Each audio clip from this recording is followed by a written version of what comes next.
നമസ്കാരം. റാഫ്റ്റോക്ക് ഫുട്ബോളിലേക്ക് അവർക്കും സ്വാഗതം. യുവേഫ ചാമ്പ്യൻസ് ലീഗിന്റെ ക്വാർട്ടർ ഫൈനൽ മത്സരം ഇതാ നമ്മുടെ തൊട്ടരികിൽ.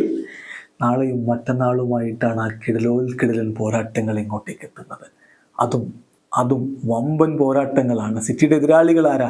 Real Madrid. PSG എതിരാളികളോ FC ബാഴ്സലോണയാണ്. അങ്ങനെ ബയേൺ മ്യൂണിക്കിന്റെ എതിരാളികൾ ആഴ്സണലാണ്. ബൊറൂസിയ ഡോർട്ട്മുണ്ടിനെ നേരിടുന്നത് അത്ലറ്റിക്കോ മാഡ്രിഡ് ആണ്. ചുരുക്കത്തിൽ സൂപ്പർ പോരാട്ടങ്ങളാണ് മുന്നിലേക്ക് വരുന്നത്. ഈ കളികളിലേക്ക് കടക്കുമ്പോൾ നമ്മൾ ശ്രദ്ധിക്കേണ്ട ചില കാര്യങ്ങളുണ്ട്. അതാണ് നമ്മൾ പരിശോധിക്കുന്നത്. യുവേഫയുടെ ഒഫീഷ്യൽ വെബ്സൈറ്റ് തന്നെ തന്നിട്ടുള്ള ചില കാര്യങ്ങളാണ്. What to look out for in the Champions League quarter finals എന്ന് പറഞ്ഞുകൊണ്ട് നൽകുന്ന കാര്യങ്ങൾ. കളികൾ അറിയാമല്ലോ. നാളത്തെ കളികൾ Arsenal, Bayern, Real Madrid, Manchester City. മറ്റന്നാളത്തെ കളികൾ Atletico Madrid versus Dortmund, Paris Saint Germain versus FC Barcelona. അപ്പം ആഴ്സണലും ബയേണും തമ്മിൽ ഏറ്റുമുട്ടുമ്പോൾ ശ്രദ്ധിക്കേണ്ട കാര്യം ഹാരി കെയ്നിനെ തന്നെയാണ്. ഹാരി കെയ്ൻ ആഴ്സണലിനെ മുമ്പ് പലവട്ടം പഞ്ഞിക്കിട്ടിട്ടുള്ള ആളാണ്. അദ്ദേഹം ആവട്ടെ ഇപ്പം മിന്നുന്ന ഫോമിലാണ് കളിച്ചുകൊണ്ടിരിക്കുന്നത് എന്ന കാര്യം കൂടി ശ്രദ്ധിക്കുക. 32 ഗോളുകളാണ് ബൂണ്ടസ് ലീഗിൽ ഇത്തവണ ഹാരി കെയ്ൻ അടിച്ചു കൂട്ടിയിട്ടുള്ളത്. നേരത്തെ പ്രീമിയർ ലീഗിൽ ടോട്ടൻഹാം ഹോട്ട്സ്പറിന് വേണ്ടി കളിക്കുന്ന ഘട്ടങ്ങളിൽ 17 പ്രീമിയർ ലീഗ് മത്സരങ്ങളിൽ നിന്ന് 14 ഗോളുകൾ ഇപ്പോൾ ബയേണിലായ അന്ന് ടോട്ടൻഹാമിലായ ഹാരി കെയ്ൻ ആഴ്സണലിന്റെ വലയിലേക്ക് അടിച്ച് കയറ്റിയിട്ടുണ്ട്.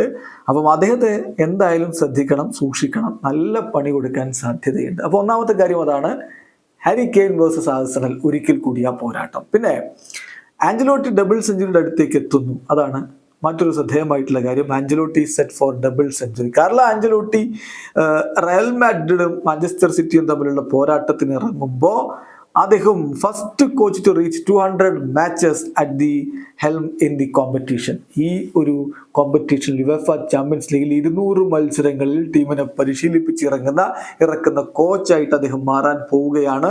ഏതായാലും 64-കാരനായിട്ടുള്ള താരം യൂറോപ്യൻ കപ്പ് വിജയിക്കുന്ന ഫോർത്ത് ടൈമിൽ 2022 യൂറോപ്യൻ കപ്പ് വിജയിക്കുന്ന ഫസ്റ്റ് കോച്ചായിട്ട് മാറിയിട്ടുണ്ടായിരുന്നു.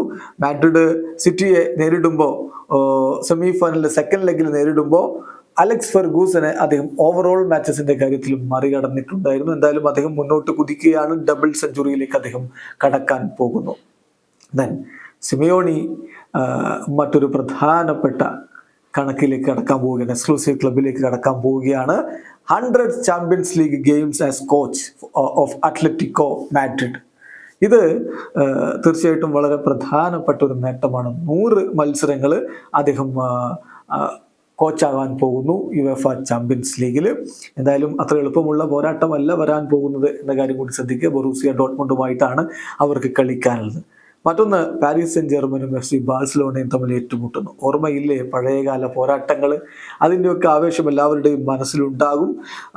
നെയ്മർ ജൂനിയറുടെ നേതൃത്വത്തിൽ FC ബാഴ്സലോണ പാരീസ് സെന്റ് ജർമ്മനെ പരാജയപ്പെടുത്തിയതും പിന്നീട് അതേ നെയ്മർ ജൂനിയറെ PSG സ്വന്തമാക്കിയതുമൊക്കെ ആരാധകരുടെ മനസ്സിലുണ്ട്.